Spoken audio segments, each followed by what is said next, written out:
108 साल पहले डूबे टाइटैनिक के बारे में फैले 5 मिथक। फिल्म टाइटैनिक एक ऐसी रहस्यमयी कहानी थी जिसके अंत के कारण वो हमेशा चर्चा में रही। फिल्म का अंत दर्दनाक होता है जिसमें प्रेमिका को बचाने के लिए प्रेमी अपनी जान दे देता है और प्रेमिका अपनी पूरी जिंदगी यादों के सहारे बिता देती है।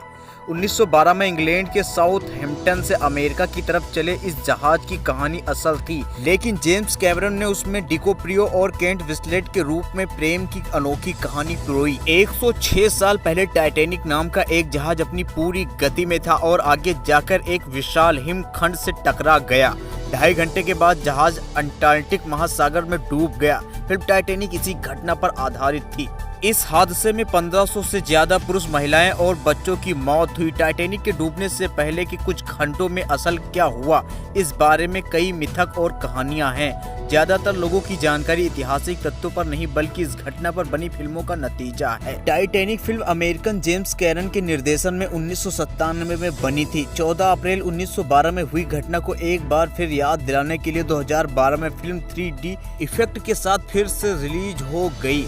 टाइटैनिक के रहस्यमयी डूबने के कारण उस पर कई फिल्में, डॉक्यूमेंट्री और मनगढ़ंत कहानियां बनी। चलिए एक नजर डालते हैं टाइटैनिक के बारे में फैले 5 सबसे अहम और सबसे आम मिथकों के बारे में। फिल्म टाइटैनिक में हीरोइन रोज की मां साउथ इंग्लैंड के एक शहर साउथहैम्पटन बंदरगाह पर खड़े जहाज को देखकर कहती हैं, ये तो वो जहाज है जिसके बारे में कहा जा रहा है कि इसका डूबना नामुमकिन है। लेकिन लंदन के किंग्स कॉलेज के रिचर्ड हेवेल्स का कहना है कि टाइटैनिक के बारे में शायद ये सबसे बड़ा मिथक है। वे कहते हैं लोग भले ही कुछ भी समझे और ऐसी मिथक एक कहानी गढ़ने के लिए काफी है, लेकिन जहाज की मालिक कंपनी व्हाइट स्टार लाइन ने कभी भी ऐसा दावा नहीं किया था और असल में तो इसके डूबने से पहले तक किसी ने ऐसी कोई बात भी नहीं लिखी थी। विभिन्न टाइटैनिक फिल्मों के यादगार दृश्यों में एक में जहाज के डूबने के समय यात्रियों को मनोबल बनाए रखने के लिए बैंड को संगीत बजाता हुआ दिखाई दे रहा है। बैंड आखिरी समय में नियर माइंड गॉड टू थी प्रार्थना का संगीत बजा रहा है। फिल्म के मुताबिक इनमें से कोई वादक हादसे में जीवित नहीं बचा। ब्रिटिश फिल्म इंस्टीट्यूट के archive review writer Simon McCullum कहते हैं कि एक बहस का मुद्दा है कि बैंड का अंतिम गाना कौन सा था।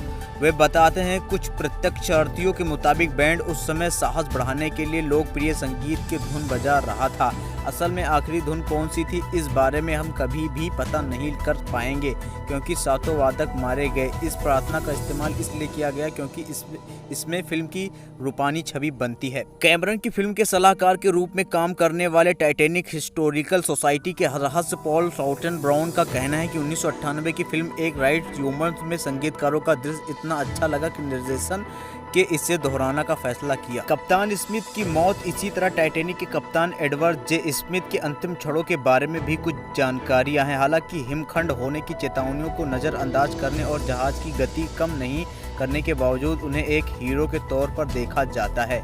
लॉन डेन ब्राउन मानते हैं कि फिल्म में दिखाई उनकी छवि उन्हें पसंद नहीं क्योंकि वे जानते थे कि जहाज में कितने लोग सवार हैं और कितनी लाइफबोट, और फिर भी उन्होंने नावों की पूरी तरह से भरे न होने के बावजूद जाने दिया। उन्होंने बताया कि पहला लाइफ बोट पर केवल 27 लोगों को ही भेजा गया जबकि उनमें से 65 लोग आ सकते थे। कई लाइफ बोट आधी खाली भी भेज दी गई जो बाकी यात्रियों के लेने वापस नहीं लौटी। लॉन डेन ब्राउन आगे बताते हैं जो कुछ हुआ उसके लिए केवल स्मिथ ही जिम्मेदार है। कप्तान ने सवार लोगों को जहाज छोड़ने का एक सामान्य आदेश दिया था। उन्होंने ये भी नहीं बताया कि टाइटैनिक खतरे में है। बाहर निकलने के लिए आपातकालीन स्थिति में निकास की कोई योजना नहीं थी। लंदन के राष्ट्रीय समुद्र संग्रहालय के जॉन ग्रेव्स मानते हैं कि कोई भी जनता उस रात स्मिथ आखिर कहां गायब हो गए। तृतीय श्रेणी के यात्रियों को बाहर निकालने के लिए अपना रास्ता खुद ढूंढना पड़ा था। जहाज पर लाइफ बोट पहले प्रथम और तृतीय श्रेणी के यात्रियों को दी गई। बाद में ब्रिटिश जांच रिपोर्ट में पता चला कि टाइटैनिक उस समय अमेरिकी अप्रवासन कानून के तहत काम कर रहा था, इसलिए तृतीय श्रेणी के यात्रियों को जहाज निचले हिस्से में बंद करके रखने का आरोप गलत साबित हुआ। हालांकि ब्रिटिश जांच में कोई भी तृतीय श्रेणी का यात्री गवाही के लिए नहीं गया था, लेकिन उनकी प्रतिनिधित्व WD आर्बिन नाम के वकील ने किया। जब लाइफ बोट जाने के आदेश मिले तो उनमें से पहले महिलाओं और बच्चों को पहले जाने के लिए कहा गया था। उसके बाद 115 प्रथम श्रेणी और 147 तृतीय श्रेणी के पुरुष पीछे हट गए थे जो बाद में मर गए। इस मामले का कोई सबूत नहीं मिल पाया जिससे साबित हो सके कि तृतीय श्रेणी के यात्रियों के साथ हालांकि तृतीय श्रेणी के 1/3 से भी कम यात्री बच पाए, लेकिन लाइफ बोट पर अहमियत देने के कारण महिलाओं की संख्या बचने वालों से ज्यादा थी।